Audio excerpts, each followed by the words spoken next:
Menurut feeling kamu, kira-kira jawabannya yang A, B, C, atau D nih?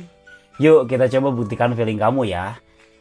Tapi sebelum kita lanjut ke pembahasannya, please jangan lupa untuk subscribe channel ini supaya kalian mendukung channel ini. Dan jangan lupa kalau misalnya kalian punya pertanyaan, ditulis aja di kolom komentar. Aku doakan semoga kalian bisa lolos ke tahap tes bahasa Inggris BUMN tahun 2023. Amin. Oke, yuk let's go to the list. If Mary was able to work again, she will try to save more money than spend it. Kalau aja Mary bisa kerja lagi, dia akan mencoba untuk menyimpan uangnya daripada menghabiskannya. Kalau kalian melihat pola seperti ini ada if, kemudian ini ada clause ya, ada kalimat, ada koma ya, terus kemudian ada lagi kalimat lagi. Nah, itu biasanya bentuknya apa coba? Nah, iya. Ini adalah conditional sentence ya. Conditional sentence. Nah, conditional sentence ini ada 4 tipe ya.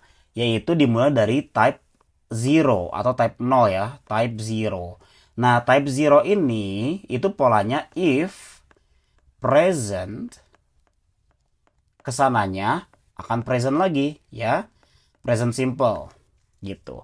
Type yang type selanjutnya itu type 1, itu if present, kesananya future. Nah, type selanjutnya yaitu type yang kedua, if past, ya, kesananya adalah past future. Past future. Kemudian type yang terakhir, yaitu type yang ketiga, if past perfect, kesananya itu akan past future perfect. Nah, gitu ya. Memang dalam mengerti conditional sentence ini kalian harus benar-benar juga mengerti tenses ya. If present, maka present. Nah, type yang 0 itu kalau misalkan kalimatnya fakta, maka kesannya juga fakta. Gitu. Kalau yang type 1, kalau kalimatnya fakta atau present, itu kesananya akan gitu ya. Nah, yang type kedua sama, kalau misalkan itu past, masa lalu, maka kesananya adalah past future. Yang type ketiga, kalau if-nya yang pertama adalah past perfect, maka kesananya adalah past future perfect. Kita lihat ternyata kalimat if Mary was able to work again, she will try to save more money than spend it. Itu kira-kira type yang keberapa ya? Nah, iya, itu masuknya ke type yang kedua. Dia masuknya ke type yang kedua. If past, maka kesananya adalah past future. Kenapa kita tahu itu past? Nah, kita lihat di sini ada was ya. Nah, gitu. Ini adalah if past. Berarti ininya harus apa? Harus past future. Ya, past future itu apa sih? Past future itu adalah, nih ya, kita ke sini. Past future itu adalah kalimat masa depan tapi masa lalu gitu ya. Kalimat masa depan tapi masa lalu gitu ya. Future itu masa depan tapi masa depan yang masa lalu.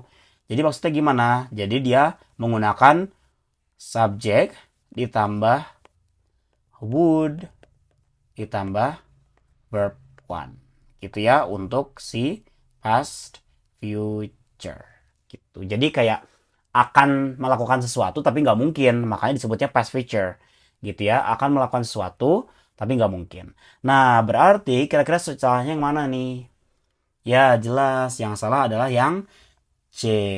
Harusnya apa? Harusnya she would try to save more money than spend it. Gampang kan? Oke. Nah, buat type 0, type 1, type 2, dan type 3, kemungkinan nanti kita bahas di lain kesempatan ya. Atau kalau misalkan kalian mau nanya di kolom komentar, boleh banget. Oke? Yuk, kita lanjut ke soal berikutnya. Oke, they knew that they will be able to get higher position. Kita lihat, coba kalian jawab dulu. Aku kasih waktu 5 detik. 1, 2, 3, 4, 5. Jawabannya apa? Oke, mereka tahu bahwa mereka akan bisa mendapatkan posisi yang lebih tinggi. Mereka tahu, tapi tahunya kapan? Ya, tahunya di masa lalu kan? Oh, di masa lalu mereka tahu bahwa mereka akan mendapatkan posisi yang lebih tinggi. Berarti akannya juga harus gimana dong? Ya, berarti akannya juga harus masa lalu karena di sini they knew that they will be able to get higher position. Ya, di sini kan dia knew-nya adalah di sini dia knew-nya adalah verb 2. Karena dia itu verb 2, maka ininya juga harus dalam bentuk past tense. Harusnya would be able to get higher position. Maka jawaban yang tepat adalah yang C. Nah, ini gampang ya. Kenapa? Jadi kayak intinya kan aku taunya masa lalu gitu ya, atau mereka taunya masa lalu. Maka apapun yang terjadi pada saat itu harusnya tetap di masa lalu. Jadi mereka tahu bahwa mereka akan bisa mendapatkan posisi yang lebih tinggi. Taunya kapan? Masa lalu. Berarti akan mendapatkannya juga di masa lalu. Maka harusnya menggunakan would be. Go on to the next question. Okay, to determine the area of a rectangle, the length and the breadth of it must be measured. Yuk, aku kasih waktu 5 detik. 1, 2, 3, 4, 5. Kira-kira jawabannya apa ya? Oke, nih.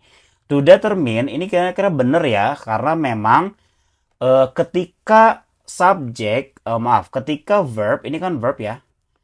Ketika verb, dia posisinya sebagai subjek, ya, sebagai subjek atau di depan, itu kita bisa ambil gerund, ya, kita bisa ambil gerund, atau kita bisa ambil to infinitive, atau to plus verb 1. Jadi kalau misalkan nih, untuk menentukan luas persegi panjang, gitu kan ya, berarti kan menentukannya ada di atas ya, di depan ya. Menentukan luas persegi panjang gitu kan, ya. Berarti menentukan itu kan kata kerja. Nah, karena kata kerjanya posisinya sebagai subjek, maka dia boleh menggunakan to plus verb 1 atau gerund. Misalkan, kalau misalkan diganti dengan gerund, berarti dia determining ya. Tapi kalau misalkan ini determining nggak pakai to ya. Jadi, determining the area of a rectangle, gitu. Ya, jadi yang pilihan A sudah betul ya. Oke, of a rectangle, sebuah persegi panjang. Oke, karena ini memang umum, berarti nggak masalah ya, a rectangle. The length and the breadth, ya. Panjang dan lebar. Nah, berarti nggak ada salah ya. Berarti salahnya yang mana? Iya, salahnya yang D. Must be measured. Harusnya apa? Harusnya dia menggunakan D gitu. Must be measured. Karena kalau must be measured itu artinya harus mengukur. Sedangkan kita butuhnya harus diukur gitu kan ya. Harus diukur gitu kan. Untuk menentukan luas dari persegi panjang, dan lebarnya itu harus diukur. Nah gitu kan, bukan panjang dan lebarnya harus mengukur. Bukan kan? Nah harus diukur itu kan, ini adalah passive voice ya.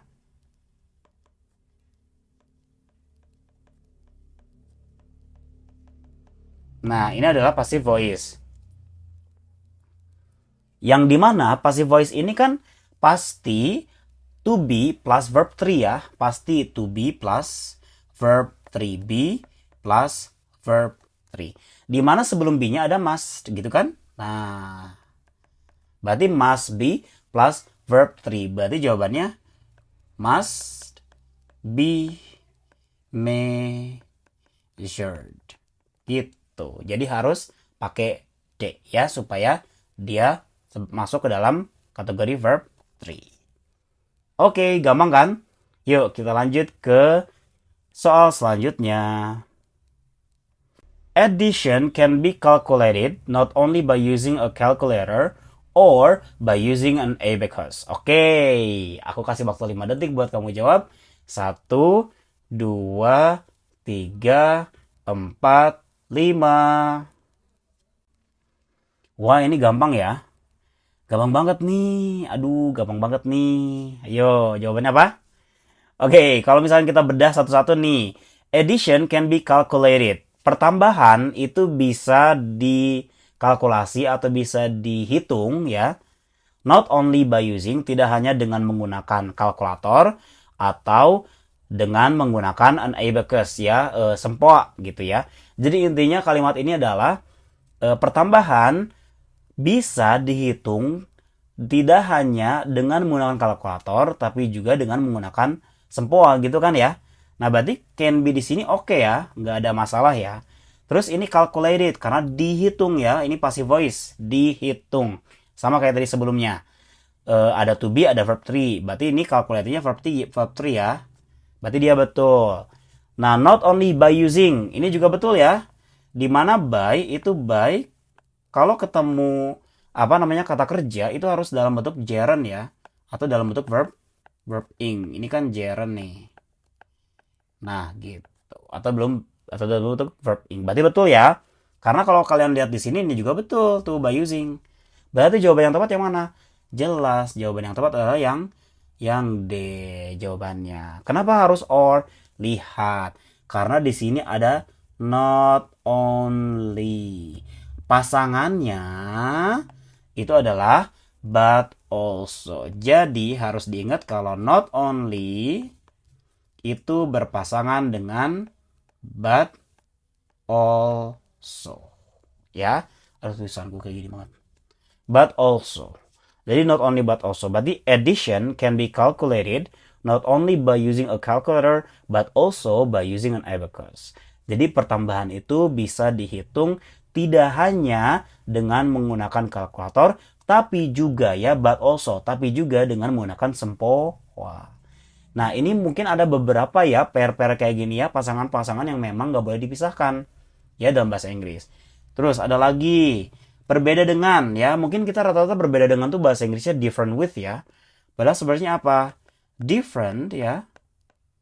Berbeda dengan itu ketemunya dengan from ya. Different from itu pasangannya different from. Kayak gitu ya. Not only but also, different from, terus either or ya. Either or, terus neither nor gitu. Memang itu pasangan-pasangan yang mereka tuh harus sesuai gitu. Ya, jangan beda-beda. Oke? Kita lanjut ke soal berikutnya. Nah, although Daniel has the highest grades, he and Sheila will finally proceed to the next stage of exam.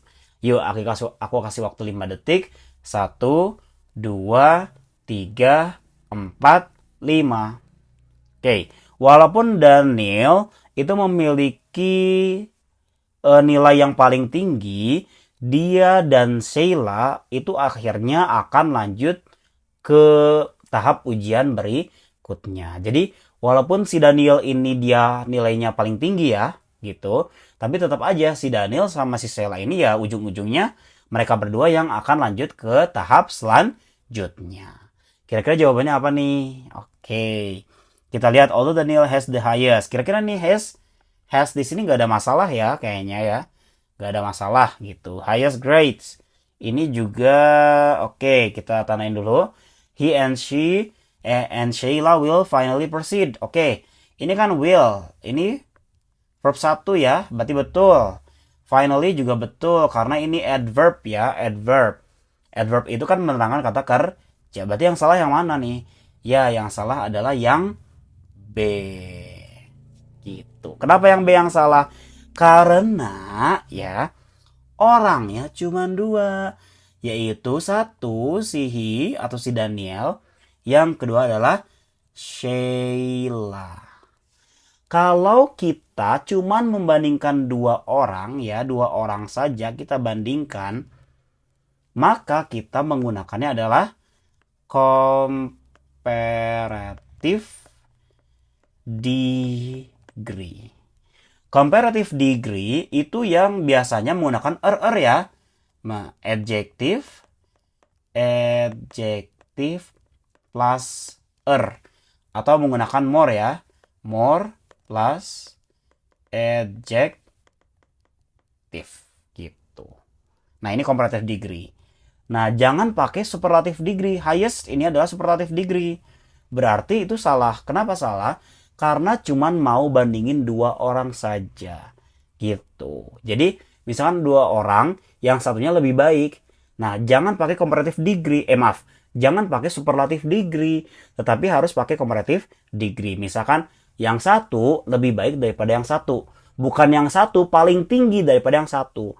Karena highest ini, ya, itu kan artinya paling tinggi. Di antara apa? Di antara semua ya, di antara banyak, di antara semua atau di antara banyak. Nah, gitu.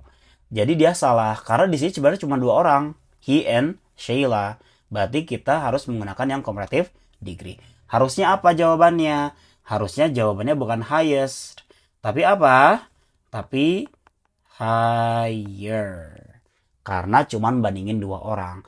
Although Daniel has the higher grades, he and Sheila will finally proceed to the next stage of exam. Walaupun Daniel memiliki nilai yang lebih tinggi dari siapa? Dari Sheila kan? Bukan yang paling tinggi kan? Nah, lebih tinggi dari Sheila, dia dan Sheila akhirnya dua-duanya akan lanjut ke level ujian yang berikutnya. Oke guys, itu tadi penjelasan kali ini. Mudah-mudahan bisa bermanfaat untuk kalian semua. Dan jangan lupa untuk share ke teman-teman kalian yang juga mau mengerjakan soal tes bahasa Inggris BUMN tahun 2023. Sekali lagi aku doakan semoga kalian lulus ke tahap selanjutnya. So guys, thank you so much for watching and I'll see you guys on my next video. Bye-bye.